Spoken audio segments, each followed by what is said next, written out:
নৃপতি বিম্বিসার নমিয়া বুদ্ধে মাগিয়া লইল পাদনখ কণা তাঁর। স্থাপিয়া নিবৃত প্রাসাদ কাননে তাহারি উপরে রচিলা যতনে অতি অপরূপ শিলাময় স্তূপ শিল্প শোবার সার। সন্ধ্যা বেলায় সূচিবাস পরি রাজবধূ রাজবালা আসিতেন ফুল সাজায়ে ডালায় স্তূপ পদমূলে সোনার থালায় আপনার হাতে দিতেন জ্বালায়ে কনক প্রদীপমালা। অজাতশত্রু রাজা হল যবে পিতার আসনে আসি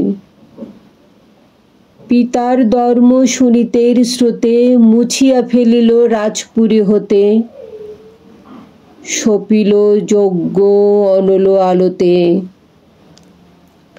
বৌদ্ধ শাস্ত্র রাশি।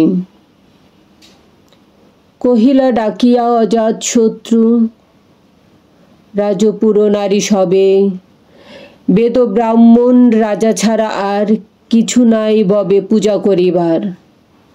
এই কোটি কথা যেন মনীষার ভুলিলে বিপদ হবে।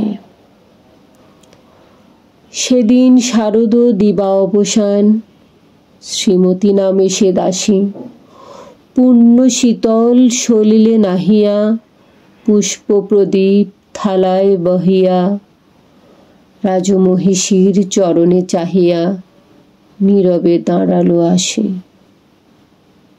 শিহরে সভয়ে মহিষী কহিল এ কথা নাহি কো মনে অজাতশত্রু করেছে রটনা স্তূপে যে করিবে অর্ঘ্য রচনা শুলের উপরে মরিবে সেজনা অথবা নির্বাসনে। সেতা হতে ফিরি গেল চলি ধীরি বধূ অমিতার ঘরে সম্মুখে রাখিয়া স্বর্ণ মুকুর বাঁধিতেছিল সে দীর্ঘ চিকুর আঁকিতেছিল সে যত্নে সিঁদুর শীতির সীমার পরে।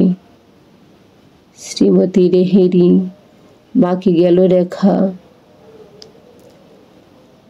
কাঁপে গেল তার হাত কহিল অবুধ কি সাহস বলে এনেছিস পূজা এখনই যা চলে কে কোথা দেখিবে ঘটিবে তাহলে বিষম বিপদপাত।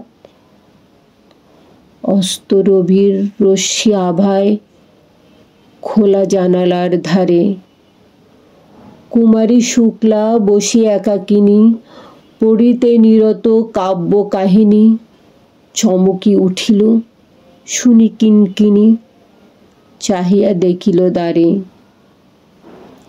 শ্রীমতী রেহেরি পুঁথি রাখি ভূমে দ্রুতপদে গেল কাছে কহে সাবধানে তার কানে কানে রাজার আদেশ আজ কে না জানে এমনি করে কি মরণের পানে ছুটিয়া চলিতে আছে।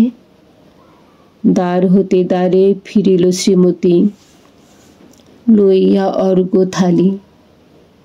হে পুরবাসিনী সবে ডাকি কয় হয়েছে প্রভুর পূজার সময় শুনি ঘরে ঘরে কেহ পায় ভয় কেহ দেয় তারে গালি।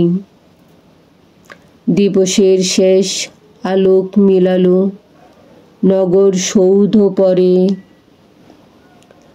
পথ জনহীন আঁধারে বিলীন কলকোলাহল হয়ে এলো ক্ষীণ আরতি ঘণ্টা ধ্বনিল প্রাচীন রাজদেবালয় ঘরে। শারদ নিশির স্বচ্ছ তিমিরে জলে অগণ্য তারা সিংহ দুয়ারে বাজিল বিষান বন্দিরা ধরে সন্ধ্যার তান মন্ত্রণা সভা হলো সমাধান দ্বারে ফুকারিয়া বলে। এমন সময়ে হেরিলা চমকি প্রাসাদে প্রহরী যত রাজার বিজন কানন মাঝারে স্তূপ পদমূলে গহন আধারে জ্বলিতেছে কেন যেন সারে সারে প্রদীপমালার মতো। মুক্ত কৃপানে পুররক্ষক তখনই ছুটিয়া আসি। শুধালো, কে তুই ওরে দুর্মতি? মরিবার তরে করিস আরতি। মধুর কণ্ঠে শুনিল, শ্রীমতী, আমি বুদ্ধের দাসী। সেদিন শুভ্র পাষাণ পলকে পড়িল রক্ত লিখা। সেদিন শারদ স্বচ্ছ নিশীতে প্রাসাদ কাননে নীরবে নিভৃতে। স্তূপ পদমূলে নিবিল চকিতে শেষ আরতির শিখা।